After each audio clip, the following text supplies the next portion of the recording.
यसरी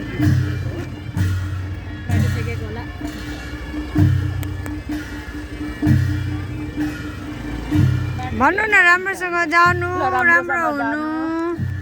नरुनु आफ्नो नयाँ जीवन घर बनाउँदा किन रुने हाँसी हाँसी बनाउने आउने साल अर्को कोखमा बच्चा लिएर आउनु छिटो छिटो होइन के को रुने हो खुसियाली पो त यो त यस्तो राम्रो ज्वाइँ भेटिरहेछ म त धेरै खुसी छु उज्यालो अनुहार परेको ज्वाइँ भेटिरहेछ हाम्रो छोरी पनि त्यस्तै राम्री छन् खुसी लाग्छ म राम्री हुनु राम्ररी राख्नु पाल्नु माया गर्नु छोरी मान्छे त धेरै घुर्काउँछ कि